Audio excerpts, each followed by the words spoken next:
வார்த்தைக்கு நேராக கவனத்தை திருப்போம். ஒரு 3 தலைப்பில் நாம் ஆண்டோட வார்த்தையை கவனித்தோம். ஒன்று, எப்படி மரித்தார், எதற்காக மரித்தார், 2க்கு உள்ள வித்தியாசங்கள். 2வது, இயேசு ஜெயித்தார், எதை ஜெயித்தார் என்று.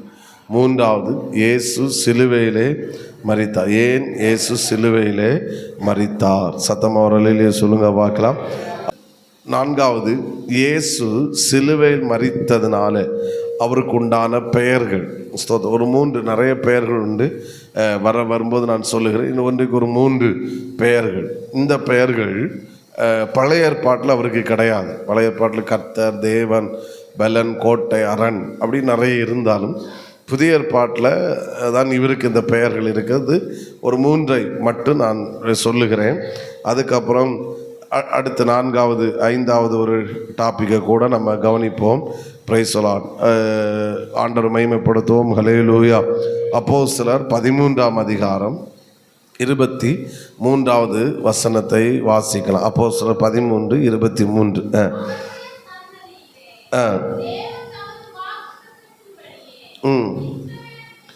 இஸ்ரவேலுக்கு இரட்சகராக இயேசுவை எழும்ப பண்ணினார். தேங்க்யூ. இரட்சகராக இயேசுவை என்ன செய்தார்? எழும்ப பண்ணினார். ஆண்டவரை மகிமைப்படுத்துவோம். ஹல்லேலூயா. அப்போ இப்படி சொல்லலாம், இரட்சகர், இஸ்ரவேலுக்கு இரட்சகர் என்பதை காட்டிலும் இப்படி சொல்ல, முழு மனுக்குலத்துக்கு அவர் யாராக இருக்கிறார்? இரட்சகர். ஆமென், ஸ்தோத்திரம். இயேசுவுக்கு இதில் வந்தவர் இரட்சகர், அவர் ரட்சிக்க வந்தார். லூக்கா 19 சொல்லப்பட்டிருக்கிறது, இழந்து போனதை தேடவும் ரட்சிக்கவும் இயேசு என்ன செய்தார்? மனுஷகுமாரனா இந்த உலகத்திலே வந்தார். எதிலிருந்து ரட்சிக்க வந்தார்? பாவத்திலிருந்து ரட்சிக்க வந்தார். முழு மனுக்குலத்தையும் இயேசு ரட்சிக்க வந்தார். ஹல்லேலூயா. அப்போது புதிய ஏற்பாட்டில் இயேசுக்கு பல பேர்கள், அதில் ஒன்று, அவர் முழு உலகத்துக்கு அவர் யாராக இருக்கிறார்? இரட்சகராக இருக்கிறார். பழைய ஏற்பாட்டில் இந்த பெயர் சொல்ல முடியாது, சொல்லக்கூடாதுன்னு கிடையாது. ஆனால் புதிய ஏற்பாடுனா சிலுவையில் ரத்தம் சிந்தி மறைத்ததுனால பவுல் இங்கே அவருக்கு பெயர் கொடுக்கிறார். ஆமேன். இஸ்ரவேலுக்கு ஒரு இரட்சகராக, காப்பாற்றுகிறவராக அவர் இயேசுவை என்ன செய்தார்? எழும்ப பண்ணினார். ஹல்லேலூயா. 2வது ஒரு பெயர் 1 கொரிந்தியர் 15ஆம் அதிகாரம் அதனுடைய 45வது வசனம். 1 கொரிந்தியர் 15:45. அந்தபடியே முந்தின மனுஷனாகி ஆதாம் ஜீவாத்மாவானான் என்று எழுதியிருக்கிறபடி பிந்தின ஆதாம் உயிர்ப்பிக்கிற ஆவியானவர். பிந்தின ஆதாம் சோதரம். ரோமரில் அதை குறித்து இன்னும் விளக்கமாய் சொல்லுங்க. ஏன் அவர் பிந்தின ஆதாம் என்று சொல்லப்பட்டிருக்கின்றார்? நம்ம நேற்றுங்க நினைக்கிறேன், ஒரு மனுஷனுடைய மீறுதலினாலே முழு உலகத்துக்கும் பாவம் என்ன செய்தது? பிரவேசித்தது. அதே போல் இன்னொரு மனுஷனுடைய அது கீழ்ப்படியாமைனார். இது இயேசுடைய கீழ்ப்படிதல்னாலே பாவம் செய்யாதபடி அவர் கீழ்ப்படிந்தார். முழு மனுக்குலத்துக்கு ரட்சிப்பு என்ன செய்தது? உண்டாயிற்று. முதலாம் ஆதாம் நிமித்தம் பாவம் பிரவேசித்தது. பிந்தின ஆதாம், அதான் அந்த பெயர், இயேசு கொடுக்கப்பட்ட ஒரு பெயர் பிந்தின ஆதாம். இந்த பிந்தின ஆதாமினாலே முழு மனுக்குலத்துக்கு ரட்சிப்பு உண்டானது, பரிசுத்தம் உண்டானது. எக்கச்சக்க நம்ம அடுக்கிட்டு போகலாம். நாம் அதை வருகிற நாட்களை இன்னும் விளக்கமாய் தியானிக்க கர்த்தர் கிருபை செய்வாராக. சத்தமா ஆமென் சொல்லுங்க பார்க்கலாம். அப்போ 2வது ஒரு பெயர் என்ன சொல்லுங்க, எல்லாரும் சொல்லுங்க பார்க்கலாம். பிந்தின ஆதாம். 3வது ஒன்று கூட சொல்லி ஆமேன் எப்படி மரித்தார் என்று கவனிப்போம். 2 கொரிந்தியர் ஆமேன் 5ஆம் அதிகாரம் அதனுடைய கடைசி வசனம் 21வது வசனம். 2 கொரிந்தியர் 5:21. நாம் அவருக்குள் தேவனுடைய நீதி ஆகும்படிக்கு பாவம் அறியாத அவரை நமக்காக அவர் என்ன செய்தார்? பாவமாக்கினார். இப்படி சொல்லுகிறேன், நமக்காக பாவமாக்கப்பட்டவர். அவர் பாவி கிடையாது, பாவமாக்கப்பட்டவர். ஆமேன், சோத்திரம். என்ன பெயர்? எல்லாம் இனி நிறைய இருக்குது. பட்டு நான் இடையில டாப்பிக்கை சொல்லும்போது நான் அதை சொல்கிறேன். பாவமாக்கப்பட்டவர். நமக்காக கொஞ்சோட டீப்பாக சொன்னால் எனக்காக அவர் என்ன செய்யப்பட்டார்? பாவமாக்கப்பட்டார். ஹல்லேலூயா. எல்லாரும் சொல்லுங்கள், இயேசு. Very good. எனக்காக பாவமாக்கப்பட்டார். உற்சாகமாக இருக்கீங்கன்னு நினைக்கிறேன். ஆமேன். தேங்க்யூ. கர்த்தர் கிருபை செட். அப்போது ரட்சகர். ஆமேன். முழு உலகத்துக்கு அவர் ரட்சகர். ரெண்டாவது பிந்தின ஆதாம். முதலாம் ஆதாம் நிமித்தம் மீறுதல் பாவம் பிரவேசித்தது. இரண்டாம் பிந்தின ஆதாம் நிமித்தம் பரிசுத்தம், ஜீவன் எல்லாம் மனிதனுக்குள் என்ன செய்தது? பிரவேசி. எனவே அவருக்கு ஒரு பெயர் பிந்தின ஆதாம். மூன்றாவது பாவம், நமக்காக பாவமாக்கப்பட்டவர். என்னுடைய முழு பாவத்தையும் அவர் சிலுவையிலே சுமந்தார், சிலுவையிலே ஏற்றுக்கொண்டார். அவர் சிலுவை சுமந்தது அது சிலுவையாக அல்ல தெரிகிறது. நான் சொன்ன இந்த வெளிப்பாடில் பார்க்கும்போது சிலுவையாக அல்ல தெரிந்தது. எல்லா மனிதனுடைய பாவத்தை அவர் என்ன செய்தார்? சுமந்தார். ஆமேன் சொல்லுங்க பார்க்கலாம். ஆமேன், ஸ்தோத்திரம். எல்லா மனிதனுடைய சாபத்தை அவர் என்ன செய்தார்? சுமந்தார். ஹல்லேலூயா. ஆமேன். அப்போது 3 பேரை சொன்னேன். ரட்சகர், நமக்கு பிந்தின ஆதாம், நமக்காக என்ன செய்யப்பட்டவர்? பாவமாக்கப்பட்டவர். ஆமேன். ஓகே. 5வது, இயேசு எப்படி மரித்தார்? கையினால், கள்ளர் கையினால் அகப்பட்டு, அது எழுத்தின்படியானது. அதுதான் சொன்னேன். எழுத்தின்படியாக நம்ம பார்த்தால் நமக்கு துக்கம் வரும். ஆனால் இது ரெவலேஷனுக்கு உட்பட்டு ஒரு 4 காரியங்களை சொல்லுகிறேன். எப்படி இயேசு என்ன செய்தார்? மரித்தார். ஆமேன் சொல்லுங்க பார்க்கலாம்.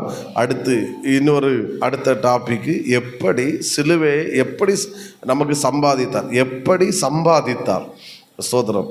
அதுவும் ரொம்ப முக்கியம். இவ்வளோத்தையும் நம்ம தெளிவாக பார்த்துக்கிட்டோம் அப்படின்னா, அப்போது நமக்கு சம்பாதித்தவைகள் நமக்கு அற்பமாக தெரியாது, நமக்கு மேன்மையாய் தெரியும். புரிஞ்சவங்க ஒரு அல்லேலூயா சொல்லுங்க பார்க்கலாம். சத்தத்தை உயர்த்தி ஹல்லேலூயா. பிள்ளைகளுக்கு பெற்றோர் கஷ்டப்பட்டு சம்பாதித்து ஒரு பொருளை கையில் கொடுத்தா அந்த பிள்ளைகளுக்கு அது இலவசமாய் கிடைத்தாலும் அது விலையேற பெற்றதாய் தெரியும். ஆமேன் சொல்லுங்க பார்க்கலாம். அந்த கஷ்டத்துக்கு வலி தெரியாட்டா அவங்க ஆமாம் கொண்டு வந்தார் அப்படின்னு சொல்லி இது பண்ணிடும். ஆமாம், அப்பா ஸ்கூல் ஃபீஸ் கட்டுறதுக்கு ஒரு 500 ரூபா கொடுக்குறாங்கன்னா அப்பா எவ்வளோ கஷ்டப்பட்டு அந்த 500 ரூபா கொடுக்குறாங்கன்னு தெரிஞ்சால் அந்த 500 ரூபாய்க்குள்ள வேலையை தெரியும். அந்த அவங்க எவ்வளோ கஷ்டப்பட்டு கொண்டு வந்தாங்கன்ற தெரியாட்டா அந்த 500 ரூபாவை அவன் ஆட்டையை போட்டுட்டு போயிடுவான். ஸ்தோத்திரம். ஒரு ஆமீன் சொல்லுங்க பார்க்கலாம். அதனால தான் நம்ம என் கையில் அவர் கொடுத்த இந்த சம்பாத்தியங்கள் அது எப்படி என் கையில் வந்துச்சு அப்படின்னு நமக்கு தெரிவதற்காகத்தான் நம்ம நம்ம பல காரியங்களை பல தலைப்பிலே நாம் தியானித்து கொண்டிருக்கிறோம். ஆமீன் சொல்லுங்க பார்க்கலாம். அப்போ விலையேறப்பட்டதாக நமக்கு தெரியணும் என் கையில் அவர் கொடுத்தது. ரெண்டாவது, விலையேறப்பட்டதாக தெரியும் போது அதை நாம் அனுபவிப்போம். அது எனக்குரியது. அவர் இவ்வளோ ரிஸ்க் எடுத்து என் கையில் கொடுத்துருக்கிறாரு. அதை நான் அனுபவிக்க வேண்டும், நான் அதை பாதுகாக்க வேண்டும், நான் அதை சொந்தமாக்க வேண்டும். அது என் வாழ்க்கையாகவே மாறிவிட வேண்டும். ஆமேன். சத்தமாக ஒரு அல்லேலூயா சொல்லுங்க பார்க்கலாம். சத்தமாக ஹல்லேலூயா. எப்படி மரித்தார்? 1 தீமோத்தேயு 2ஆம் அதிகாரம் அதனுடைய 6வது வசனம். ஆமேன். 5வது தலைப்பு நினைக்கிறேன். 1 தீமோத்தேயு 2ஆம் அதிகாரம் அதனுடைய 6வது வசனம் வாசிக்கலாம். எல்லாரையும் மீட்கும் பொருளாக தம்மை ஒப்பு கொடுத்த மனுஷனாகிய கிறிஸ்து இயேசு. சத்தமாக ஒரு அல்லேலூயா சொல்லுங்க பார்க்கலாம். இன்னும் சத்தத்தை உயர்த்தி ஹல்லேலூயா. ஆமேன், ஸ்தோத்திரம். எல்லாரையும் மீட்கும் பொருளாக, இதுலேயும் இயேசுடைய சம்பாத்தியங்கள் ஒன்று இதில் இருக்குது. இயேசு என்ன சம்பாதித்தார் என்று அதையும் நம்முடைய டாப்பிக்கில் அடுத்து சொல்லுவோம். எல்லாரையும் மீட்கும் பொருளாக ஒப்பு கொடுத்த மனுஷனாகிய இயேசு கிறிஸ்து அவரே. மனிதனாகிய இயேசு கிறிஸ்து அவர். சத்தமாக ஒரு ஆமீன் சொல்லுங்க பார்க்கலாம். அப்போ முதல் அவர் தெய்வமாய் இந்த உலகத்தில் வந்தாலும் மனிதனாய் பிறந்தார். அதே நேரத்தில் அவர் சாதாரணமான ஒரு மனிதனாக அவர் மரித்தார். எப்படி மரித்தார்? முதல் பதில், அவர் மனிதனாக மரித்தார். எல்லாரும் சொல்லுங்க, எப்படி மரித்தார்? Very good. கொஞ்சம் கூட சத்தமாக சொல்லுங்க. மனிதனாக மரித்தார். மனிதனாக. அப்போ ஏதோ நான் ஏன் இந்த வார்த்தையை சொல்லுகிறேன் என்றால், மனிதனுக்கு ஏற்படுகிற அத்தனை வலிகளும் யாருக்கு இருந்துச்சு? இயேசுக்கு இருந்துச்சு. ஆமென். ஸோ அதனால தான் அவர் ஸ்தோத்திரம், சிலுவையில் தொங்கும்போது தாகம் என்கிறார். அவருக்கு அவ்வளவு தாகம் உண்டாகிறது. நம்ம ஒருபோது நினைத்து விடக்கூடாது ஏதோ அவர் தெய்வம் அப்படி ஈஸியாக அந்த அவருக்கு வல்லமையில் அதெல்லாம் சகிச்சுட்டு போயிட்டார். நோ சோத்திரம். அவருக்கு ஏன் அவ்வளவு சகிச்சார் அப்படின்னா, அவருக்கு இனி வரப்போகிற ஒரு மீட்பு, மனுக்குலத்துக்கு வரப்போகிற மீட்பு என்னன்னு அவருக்கு தெரியும். ஸ்தோத்திரம்.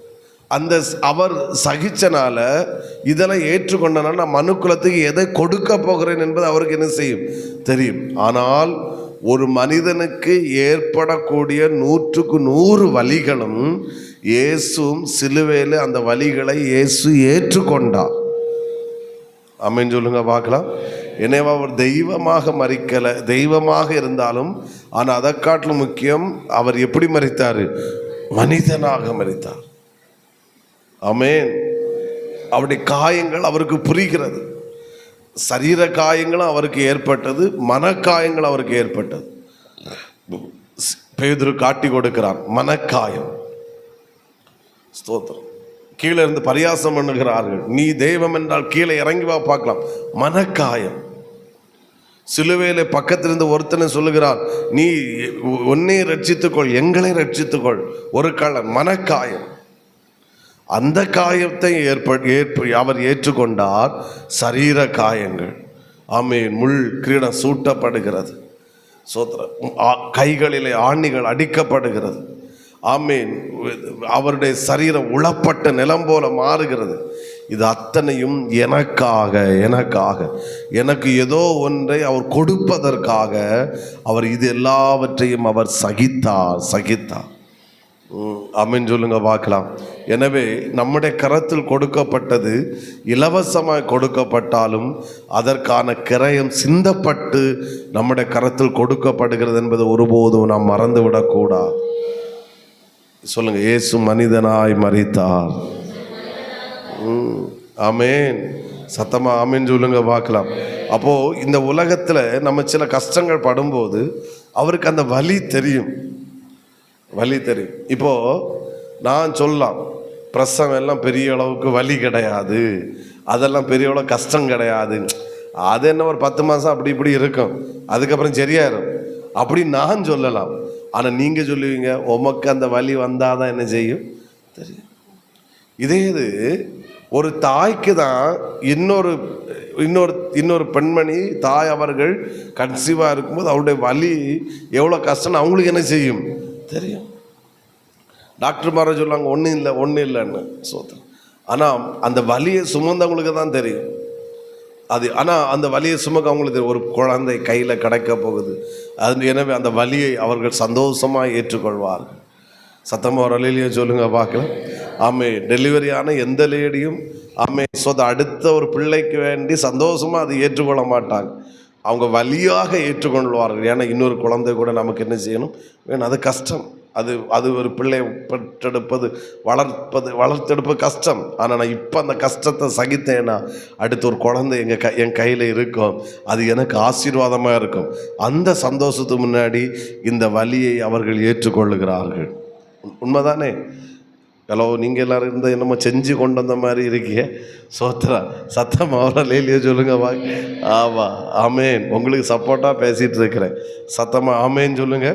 ஆமேன். அவர் மனிதனாய் நான் என்ன சொல்ல வரேன்னா, அப்போ உங்களுக்கு ஒருத்தங்க ஒரு என்ன சொல்ல செய்யாத ஒரு குற்றத்தை உங்கள் மேல் சாட்டுனா உங்களுக்கு எப்படி வலிக்கின்றது அவருக்கு நல்லா தெரியும்.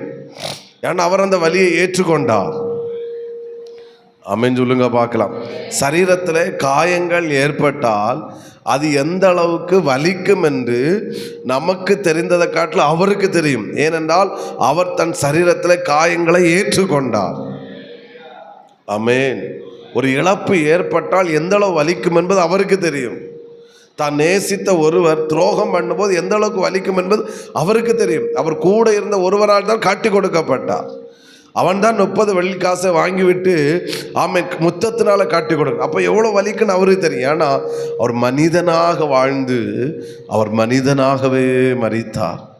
ஸோ அதனால தான் பவுல் வெளிப்பாட்டில் சொல்லுகிறாரு, எல்லாரையும் மீட்கும் பொருளாக தம்மை ஒப்பு கொடுத்த மனுஷனாகிய கிறிஸ்து. ஆமீன் சொல்லுங்க பார்க்கலாம். ஒன்றை புரிஞ்சுக்கோங்க. ஒன்று, நமக்கு நான் ஒருத்தர் ஆராதிக்கிறவர் யாருன்னா, என்னுடைய வலி எவ்வளோ கொடியது என்பது அவருக்கு நன்றாக தெரியும். கண்ணீருக்கு வலி அவருக்கு தெரியும், அவர் கண்ணீர் விட்டார்.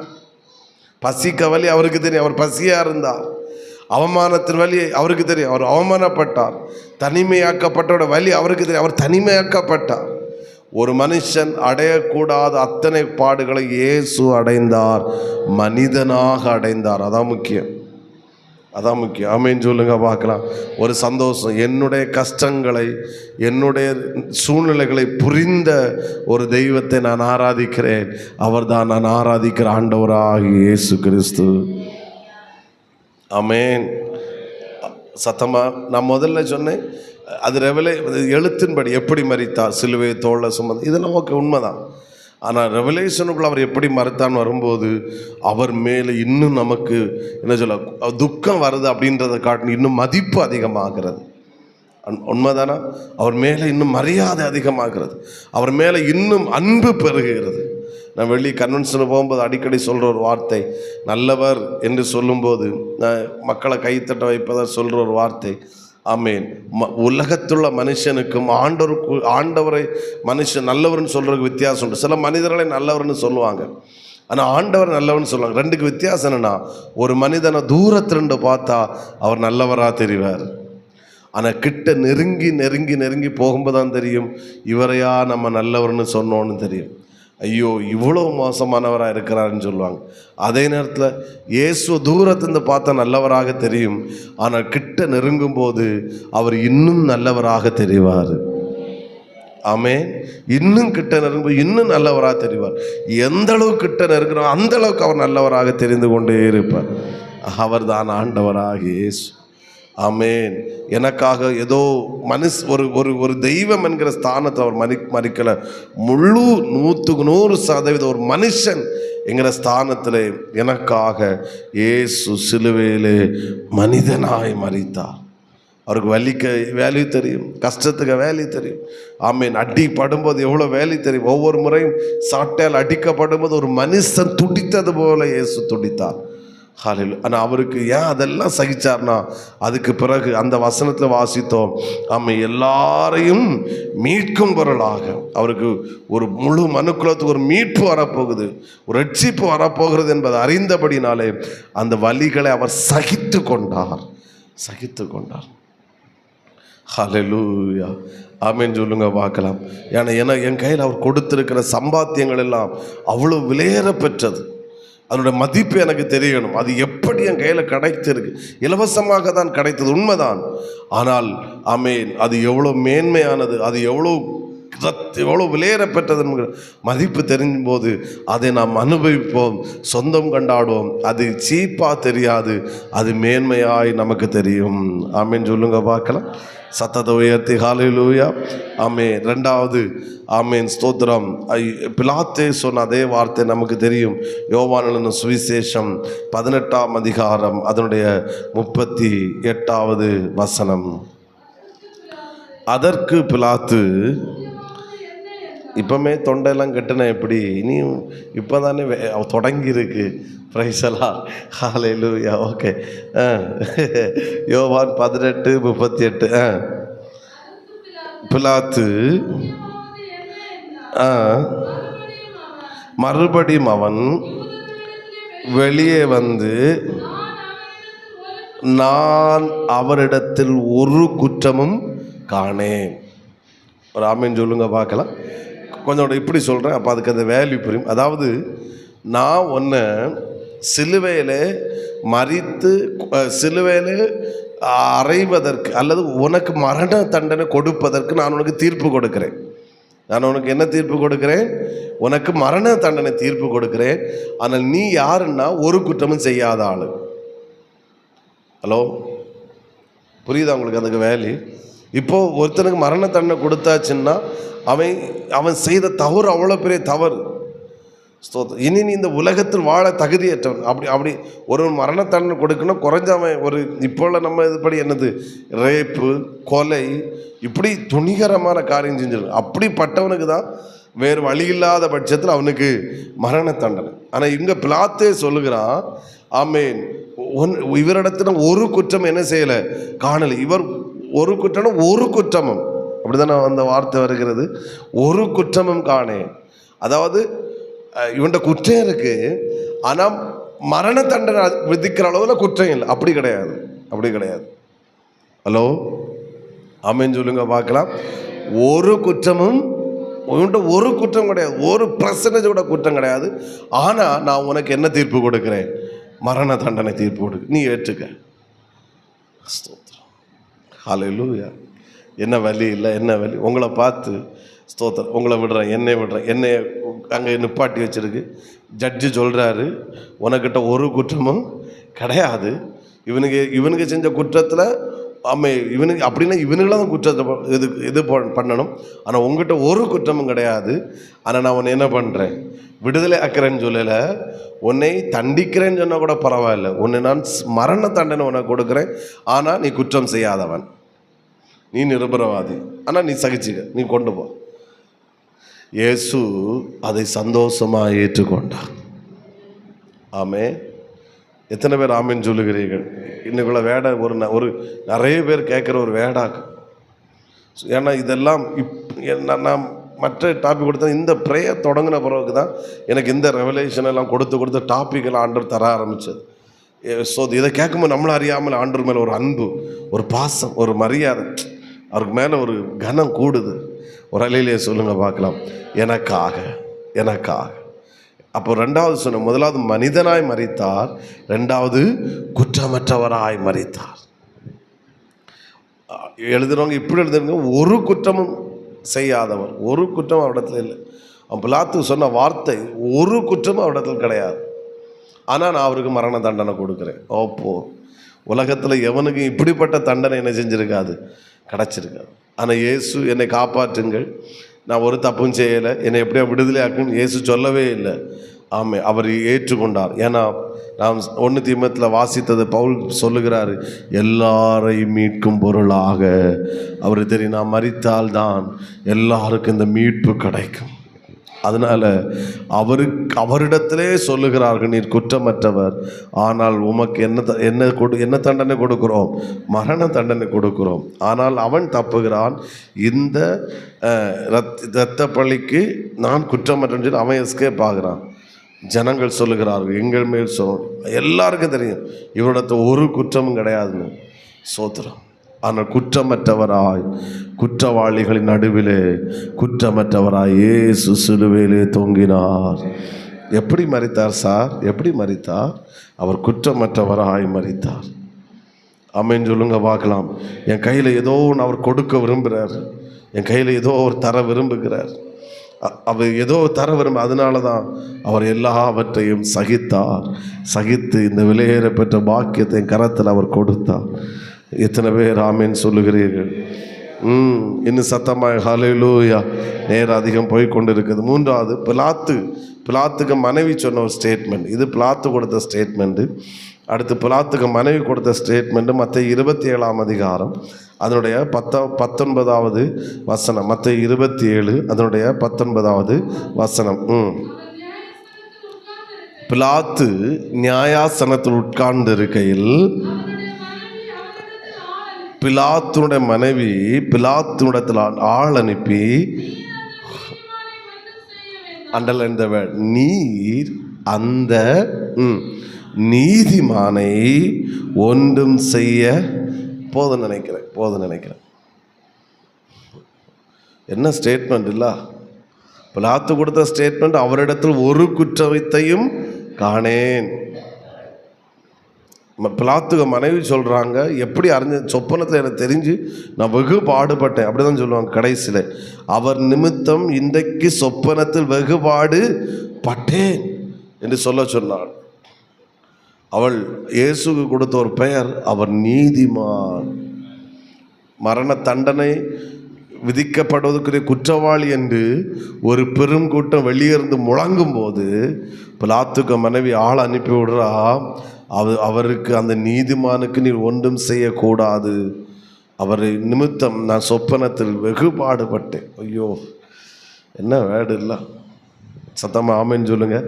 இதெல்லாம் குட் ஃப்ரைடேயில் தியானிக்கிற மெசேஜ்னு நினைக்கிறேன். ஸ்தோத்திரம், ஹல்லேலூயா. ஆமாம், எங்கேயாவது மெசேஜ் கிடைக்க வாய்ப்பு கிடைத்தா இதெல்லாம் அடித்து விடுங்க நீங்கள் குட் ஃப்ரைடேயில். ஆமாம், எப்படி இயேசு மரித்தார் சொல்லுங்கள், ஒரு ஆமேன்னு சொல்லுங்கள் பார்க்கலாம். சொல்லுங்கள், நீதிமானாய் மரித்தார். சத்தம் கேட்கலை, சத்தம் கேட்கலை. கொஞ்சம் பேராக இருந்தாலும் பரவாயில்ல, சத்தமாக சொல்லுங்கள், எப்படி மரித்தார். ஆமேன். சொன்னது யார்? இயேசுவோடு கூட இருந்த சீசர்கள் அல்ல. ஆமேன். கூட இருந்த சீசர்களே 30 வெள்ளிக்காசை வாங்கிட்டு முத்தம் கொடுத்துட்டான். கூட இருந்தவன் சபித்தான், அப்படிதானே? அவன் சத்தியம் பண்ணினான். ஆனால் இவரோடு ஒரு நாள் கூட கொஞ்சம் கூட பழகாத ஒரு பெண்மணி சொப்பனத்தில் வந்து பார்த்துக்கிட்டு புருஷனிடத்தில் வந்து சொல்கிறா, அவர் நீதிமான், அவர் நீதிமான். ஐயோ, என் இயேசு சிலுவையிலே நீதிமானாய் மரித்தார். அப்பா, என் இயேசு சிலுவையில் எப்படி மரித்தார் சொல்லுங்க? நீதிமானாய் மரித்தார். உள்ள உடையன்னு நினைக்கிறேன். ஆமென் சொல்லுங்க பார்க்கலாம். ஹல்லேலூயா. நீதிமானாய் மரித்தார். அதனால தான் அவர் பாவியாய் மரிக்கவில்லை, பாவியாக்கப்பட்டார். ஸ்தோத்திரம். ஒரு ஆமென் சொல்லுங்க பார்க்கலாம். 2 கொரிந்தியர் வாசித்து, அவர் பாவம் அவர் மேல் சுமத்தப்பட்டார், அவர் பாவியாய் மரிக்கவில்லை. சிலர் 1-2 பேர் ஒருத்தங்க மெசேஜ் கொடுத்து நான் கேட்டேன், அவர் பாவியாக மரித்தனோ? அவர் பாவியாக மரிக்கவே இல்லை, பாவத்தை ஏற்றுக்கொண்டு சுமந்து கொண்டு தான் மரித்தார். ஆமென். சத்தமா ஒரு ஆமென் சொல்லுங்க பார்க்க. என் இயேசு நீதிமானாய் மரித்தார். நீதிமானாய். பிலாத்து இதற்கு முன்பும் சரி இதுக்கு பின்பும் சரி இப்படிப்பட்ட ஒருத்தருக்கு மரண தண்டனை அவன் கொடுத்திருக்க மாட்டான். அவனுக்கே தெரியும், மனசாட்சிக்கே தெரியும். ஆமென். இவர் நீதிமான். அந்த இயேசுவோடு கூட சிலுவையில் அறையப்பட்ட கள்ளன் எல்லாம் வாட்ச் பண்ணுறான். அவன் கள்ளன், அவனுக்கு தெரியும் அவன் மரண தண்டனை குற்றவாளி.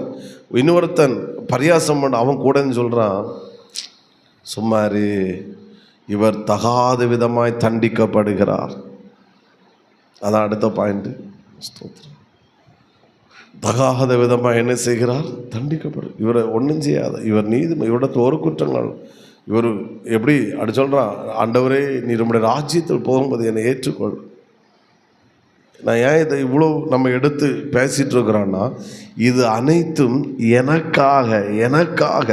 எனக்காகத்தான் இப்படி இயேசு என் கரத்தில் கொடுத்திருக்கிறார் என்கிற சிந்தை நமக்கு வரும்போது நம்ம அறியாமலே இன்னும் அப்பா ஏசப்பா அப்படின்னு சொல்லும்போது நம்ம அறியாமலே நம்முடைய கண்கள் நிரம்புகிறது. அவர் மேலே தனி ஒரு பாசம் வருகிறது, அவர் மேலே ஒரு மதிப்பு இன்னும் நமக்கு அதிகமாகிறது. என் இயேசு எனக்காக நீதிமானாய் மரித்தார். நீதிமானாய் மரித்தார். சத்தம் ஓரலிலே சொல்லுங்க வாக்கலாம். இன்னும் சத்தத்தை உயர்த்தி ஹல்லேலூயா. 4வது இந்த வார்த்தை தான், பாவத்தின் தண்டனையாக இயேசு மரித்தார்.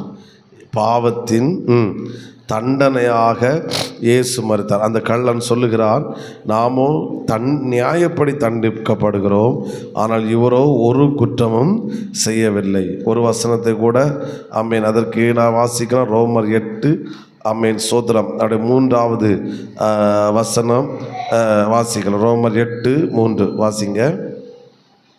நான் இதை சொல்லி நிறைவு செய்கிறேன்.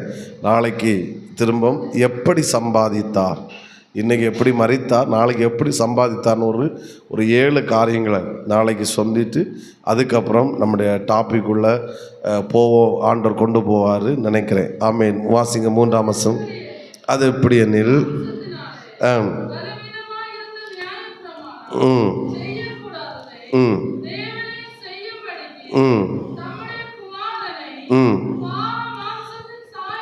பாவ மாம்சத்தின் சாயலாகவும் பலி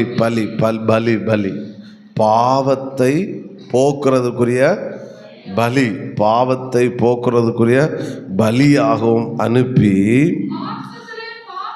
மாம்சத்திலே பாவத்தை ஆக்கினைக்குள்ளாக அவர் என்ன செய்தார்? தீர்த்தார். ஆமென் சொல்லுங்க பார்க்கலாம். இதெல்லாவற்றையும் சேர்த்து இதான் சொல்கிறேன். பாவத்தின் தண்டனையாக இயேசு என்ன செய்தார்? மரித்தார். ஆனால் அவர் பாவம் செய்யவில்லை. முழு மனுக்குலம் செய்த பாவத்துக்கான தண்டனை தான் இயேசுவின் சிலுவை மரணம். ஆமென். என்னுடைய நீங்கள் அழணுன்னா, ஐயோ இயேசுவை பார்த்தியெல்லாம் அடிச்சு விட்டேன், அதுக்குன்னு அழாதுங்க. அது அழுகை, அந்த அழுகை உண்மையான அழுகை இல்லை. ஆனால் சிலுவை பார்த்து ஒன்று அழணுன்னா, நான் செய்த பாவத்துக்கான தண்டனை, அதாவது நான் அந்த இடத்துல தொங்கி இருக்கணும், ஆனால் எனக்கு பதிலாக அவர் என்ன செய்கிறாரு? தொங்குகிறார். அதை நினச்சி கண்கண்டு வேணால் கண்ணீர் வரலாமே ஒழிய மற்றபடி கண்ணீர் வேண்டாம்.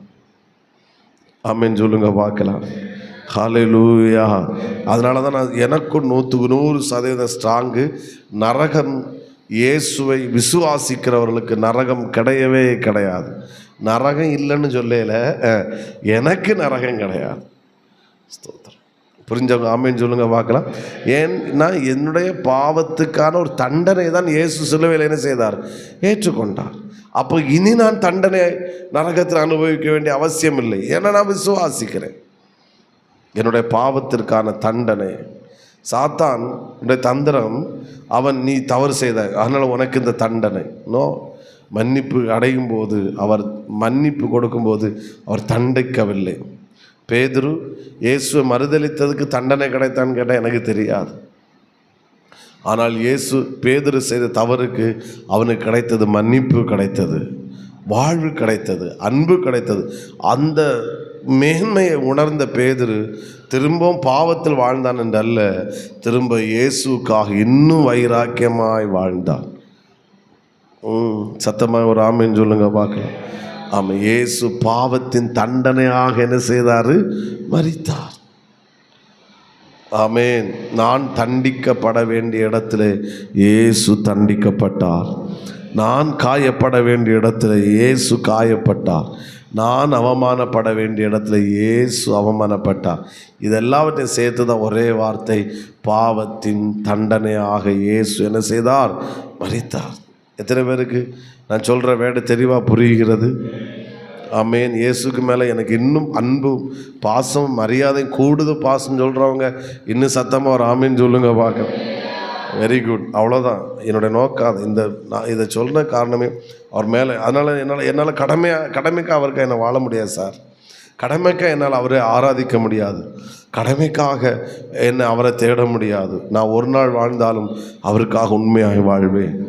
நான் ஒரு நாள் ஆராதித்தால் உண்மையாக நான் அவரை ஆராதிப்பேன். ஒரு நாள் ஆமென் பிரியமாக இருந்தாலும் இயேசுவை ஆராதித்தாலும் அவர் அங்கீகரிக்கிற மாதிரி நான் ஆராதிப்பேன். ஆமென் சொல்லுங்க பார்க்கலாம். இப்படி செஞ்சு தான் என் கையில் சில நன்மைகளை, சம்பாத்தியங்களை என் கையில் அவர் கொடுத்துருக்கிறாரு.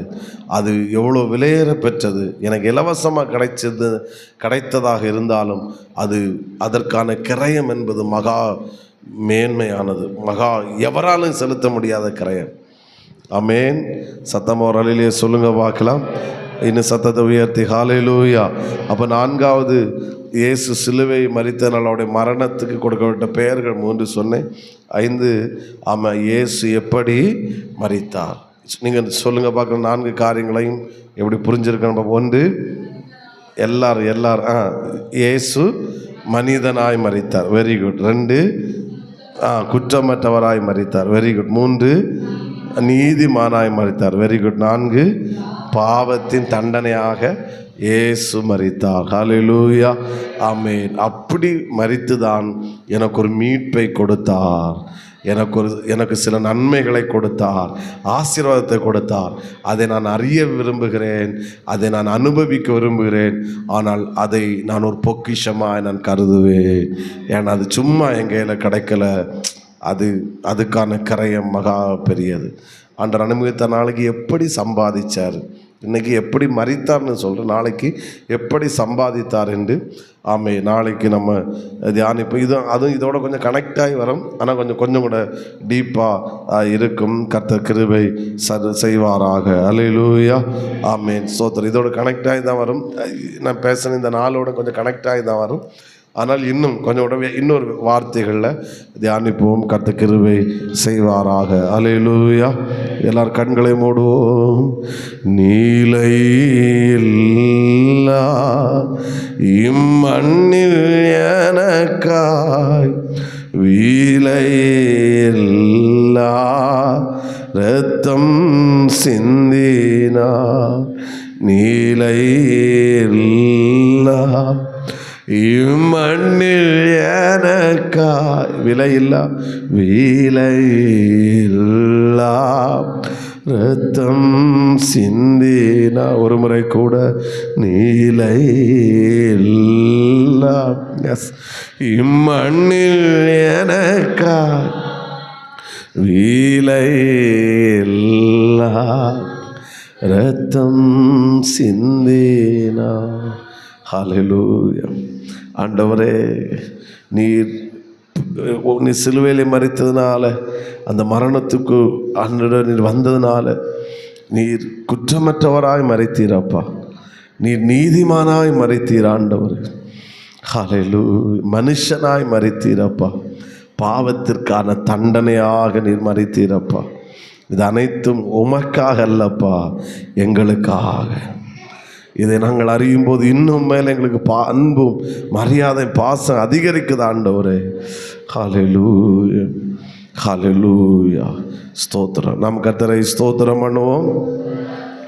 இந்த நல்ல வார்த்தைகளுக்காய் கர்த்தரை ஸ்தோத்திரம் பண்ணுவோம். ஹல்லேலூயா. இன்னும் அந்த இயேசுக்காய் உண்மையாய் ஓட கர்த்தர் கிருபை செய்யும்படியாய் கர்த்தரை ஸ்தோத்திரம் பண்ணுவோம். Hallelujah, hallelujah. Praise the lord. நாளை நடக்கிற அதிகாலை ஸ்தோத்திர ஜெபத்துக்காய் கர்த்தரை ஸ்தோத்திரம் பண்ணுவோம். பகல் நடக்கிற உபவாச ஜெபத்துக்காய் கர்த்தரை ஸ்தோத்திரம் பண்ணுவோம். மாலை நடக்கிற கூட்டத்துக்காய் கர்த்தரை ஸ்தோத்திரம் பண்ணுவோம். இன்னும் அநேகரை கர்த்தர் கொண்டு வரும்படியாய் கர்த்தரை ஸ்தோத்திரம் பண்ணுவோம். ஹல்லேலூயா. நல்ல பிதாவே, நன்றியோடுமை வாழ்த்துகிறோம், போற்றுகிறோம். இந்த நல்ல மாலை வேளைக்காய் ஸ்தோத்திரம். இன்றைக்கி ஒரு 2 தலைப்பில் இயேசு சிலுவையிலே மரித்தார், நமக்கு கிடைத்த பெயர்கள் என்ன என்றும், ஆமேன், அதன் பிறகு எப்படி மரித்தீர் என்பதை குறித்து நாங்கள் தியானித்தோப்பா. இன்னும் அநேக ரகசியங்களை எங்களுக்கு கற்றுத்தாரும்.